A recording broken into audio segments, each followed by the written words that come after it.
The way to judge to see if anything's happening to the economy is through shopping, through 99-cent stores, which, by the way, these 99-cent stores right now are being full again. There's a story on it, which we'll read about here in a minute. This is going to sound funny, but strip clubs, additional places people go to. You can ask a lot of interesting folks how money is being spent. You can talk to people who are getting tips. You can talk to a lot of are people being a little bit tighter? I talked to one of the top baseball card guys yesterday. The baseball card industry had a Nationals this last week. And when the Nationals happened, people show up from all over the place to go to the Nationals. It's like the NBA All-Star game happens once a year.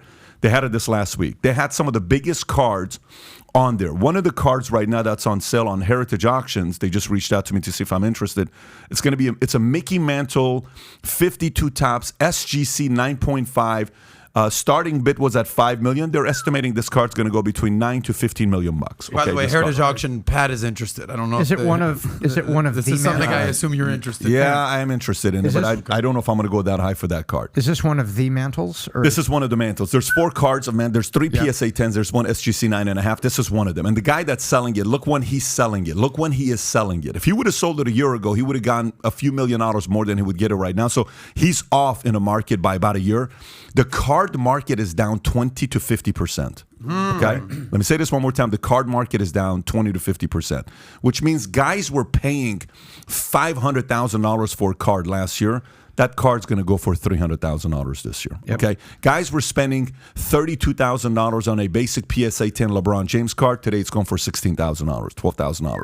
So that's a big difference. Those are some of the stuff that you're noticing. But by the way, it's still early. I mean, if you look at what's going on with the mortgages, we have record-breaking equity right now. Okay? People are still sitting on record-breaking equity. That's right. The challenge is with the folks that are sitting on record-breaking equity, most people are trying to sell their house for a price that will not sell today. So you may think, what is really equity? Think about what is really equity? It's like a price on the stock market that goes by, and unless you do something today, it's just a price that's going by on the ticker. So you know how unrealized gains, dude. That's exactly right. It's like watching a ticker for your house. It's like when a guy owns a few $100 million on paper of a company, which I know a couple guys like that. When you own a couple $100 million on paper, and then that's converted to cash, there's a big difference between because it's just there's a big difference between the paper and the cash, right? So a lot of people that are like, well, I got $400,000 in equity. I got $300,000 in equity. I would probably say the best bet if you got equity right now is try to refi. Okay? Try to refi. Try to refi. Try to refi. Try to see if you can get them. Obviously, don't go for the race. Figure out a way if you can get a home equity line of credit and sit on the sidelines with that if you can do something, because if you can, then it's true equity. If you don't, it's just you think you got equity. We're not going to know. What are people willing to pay for that house? Exactly. If a person was willing to pay $1 million for it last year, is it $950 today? Is it $900? Is it $850? What's that number? We don't know. So I think we're still going to figure out the next 3-6 months what is going to really happen. Every month, the one thing about winning and losing, okay, when you're winning, and you win for a long time, you think you're going to win forever. And you're not, okay? The thing about losing is what? When you're losing for a long time, you think you're going to lose forever. Yeah. And you're not. Shit can turn very quickly, good and bad. So if you're overly optimistic, maybe drink a little bit of paranoia. It may not be bad for you to get a little paranoid.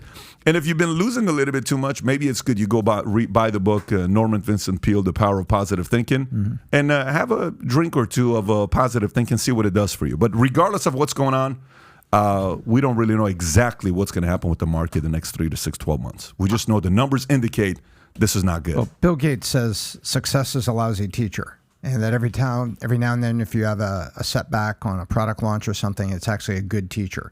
He didn't wish for that, and he was a bit of a tyrant when things didn't go well. But he's absolutely right. Success is a lousy teacher. But I think there is an exception to your rule. Fans of the Detroit Lions are not convinced that losing never ends. So we'll just... Same thing for the Jets. By the way, about a month ago, when you really started seeing some of the signs of this recession, could have been prior to that, you kind of give a message to the audience out there, like, guys, pump the brakes on buying luxury goods. Louis Vuitton, Gucci, Prada. Right. Yeah. Let's stop buying the bags. Like, you give a warning to our gentlemen out there, tell the wives maybe we won't do this, right? You put up, Tyler, is this ironic you have this up right now? The crypto collapse has flooded the market with Rolex and Patek. Exactly. So I actually had a conversation with a good buddy of mine who's like the watch guy in Miami.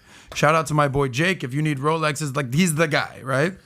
And I actually texted him. I was like, I just want to check, like he's my boy. He's getting married soon. I'm just checking in with him. I said, what's the state of the watch market? What do you see? Because the guy's made a freaking killing. There's no way you're buying a high-end watch. We'll see about that, PBD. But I said, what's the stock? What's the status of the watch market?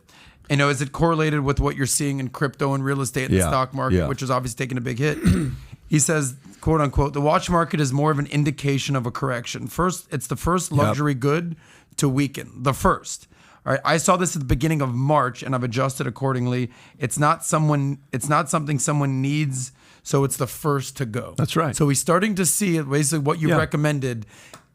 Shedding this excess luxuries from your life to slim down, essentially what he's saying. Yeah, and by the way, the one of the Daytona watches, one of the Rolexes, went up from $35,000 to $240 during the pandemic. It's down to $190. Still, it's from $35. Give me those numbers again. 35. It went from $35 to $240.